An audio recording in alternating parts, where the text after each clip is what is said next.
नमस्कार प्यारे बच्चों, मैं चंदन पाठक आज फिर एक नई वीडियो के साथ आप सभी के सामने प्रस्तुत हूँ। आज का हमारा जो पहला पाठ है वो है वर्ण। जैसा कि आप सभी जानते हैं, जब हमारे सेशन शुरू होते हैं और हम हिंदी की नई पुस्तक खरीद के लाते हैं तो उसमें पहला पाठ हमारा वर्ण ही होता है। तो आज मैं आप सभी को वर्ण के कितने भाग हैं और कौन कौन से वर्णों की संख्या, कौन कौन से वर्ण हैं, वो मैं आपको सिखाने जा रही हूँ। तो देखते हैं सबसे पहले कि वर्ण क्या है। तो वर्ण भाषा की सबसे छोटी इकाई है। वर्ण भाषा की सबसे छोटी इकाई है जिसके और टुकड़े नहीं किए जा सकते। जैसे आप सभी जानते हैं वर्ण कौन कौन से हैं, तो आइए देखते हैं। सबसे पहले वर्णों में हम स्वर वर्ण पढ़ते हैं। स्वर वर्ण आप सभी जानते हैं कौन कौन से हैं, नर्सरी से लेके आप अभी तक पढ़ते ही आए हैं। तो अ से लेके जो अ तक होते हैं वर्ण, ठीक है, उन्हें हम स्वर वर्ण कहते हैं। स्वर वर्णों में उनका समावेश किया जाता है और उसमें ह्रस्व, दीर्घ, प्लुत और अयोगवाह, इस तरह से 4 प्रकार किए गए हैं। उसकी 4 कैटेगरी बनाई गई है। ह्रस्व स्वर यानी कि छोटे वर्ण, यानी कि छोटी मात्राएं जो होती हैं, या छोटे स्वर वर्ण हम कह सकते हैं। दीर्घ यानी कि बड़ी मात्राएं, और प्लुत जिसमें ओम जैसे वर्णों का उच्चारण किया जाता है, और अयोगवाह जिसमें अंग और अ आता है। तो आइए इसको विस्तार से समझते हैं। ह्रस्व यानी कि छोटी मात्राएं, छोटे वर्ण जिनको बोलने में बहुत कम समय लगता है। और इसी तरह से ह्रस्व स्वर में आते हैं अ, छोटी ई, छोटा उ और री। अब देखते हैं दीर्घ। दीर्घ का मतलब होता है बड़ा, यानी कि बड़ी मात्राएं, बड़े स्वर।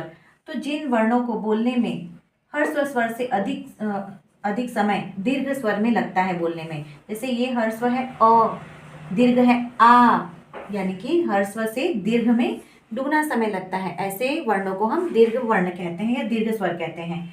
इ, ई, उ, फिर ये है री, ए, ओ, औ। तो ये सभी बड़ी मात्राएं यानी कि दीर्घ स्वर में आएंगे। इसके बाद है प्लुत स्वर, यानी कि प्लुत ओम, जिसका हिंदी में बहुत खास प्रयोग नहीं होता है। इसका प्रयोग हम देखते हैं अधिकतर संस्कृत में किया जाता है। इसके बाद है अयोगवाह। अयोगवाह में अंग और अह, इन दोनों वर्णों का प्रयोग किया जाता है। तो आइए अब हम चलते हैं व्यंजन वर्ण। तो यहाँ पे आपने देखी कि कुल 11 स्वर के कुल 11 वर्ण हैं, वो आपने देखे। अब देखते हैं व्यंजन कितने हैं।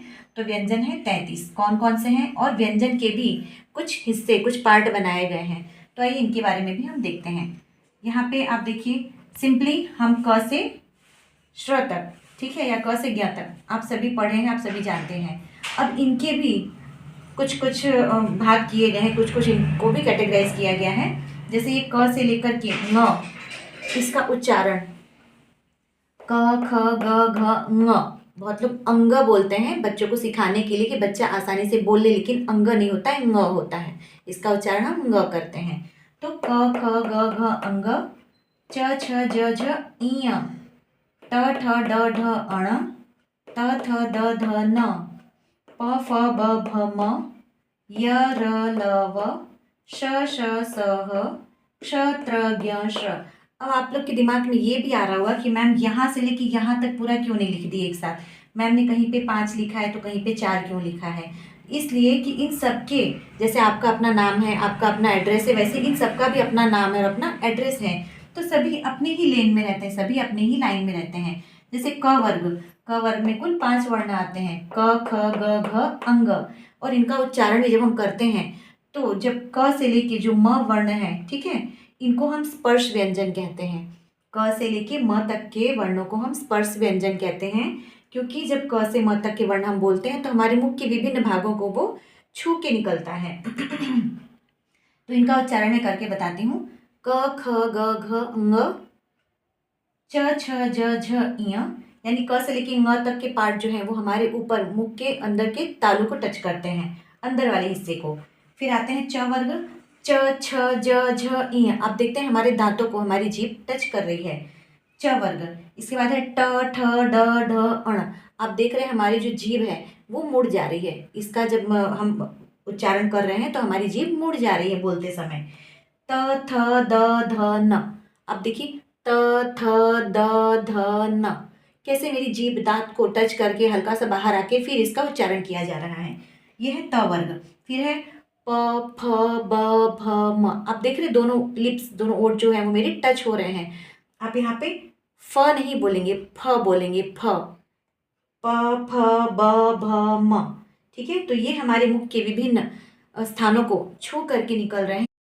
तो आपने देखा कि क से म तक के व्यंजन वर्णों को कैसे बोला जाता है और उनकी पहचान कौन से कैटेगरी में, किस वर्ग में करनी है, वो मैंने आपको बता दी है। अब चलते हैं य से लेकर के श्र।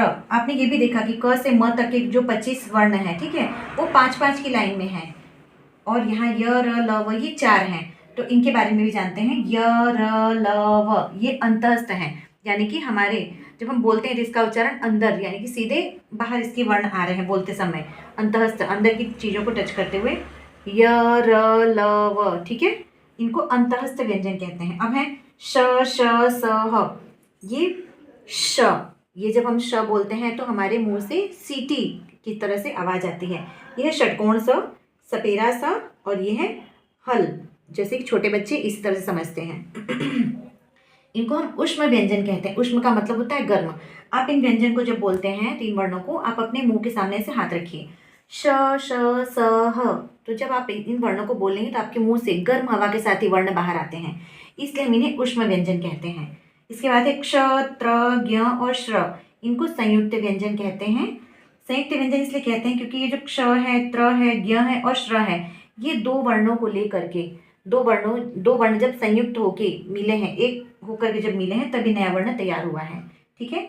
तो इन सब और भी इन चीज़ों को डीपली में समझाने के लिए एक और वीडियो बनाऊंगी, उसमें बहुत अच्छे से आपको समझाएंगे कि इसमें पंचम वर्ण क्या है, ठीक है, और ये क्ष, त्र, ज्ञ और श्र, इनमें कौन कौन से वर्णों को लेकर के हमने इसे बनाया है, ठीक है।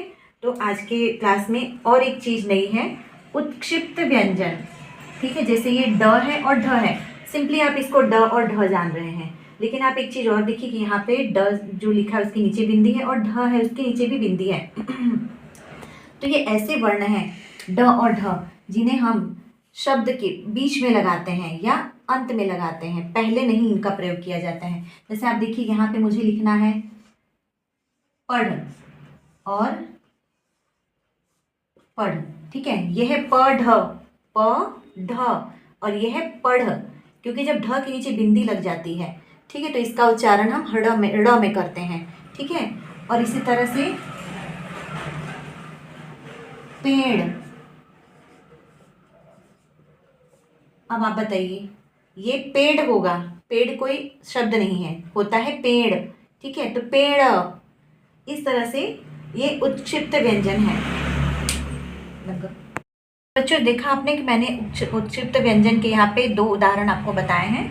तो जो उत्क्षिप्त व्यंजन होता है उसे फ्लैप या टैप भी कहते हैं। ड और अण के उच्चारण में उत्क्षिप्त व्यंजन का इस्तेमाल किया जाता है, ठीक है बच्चों।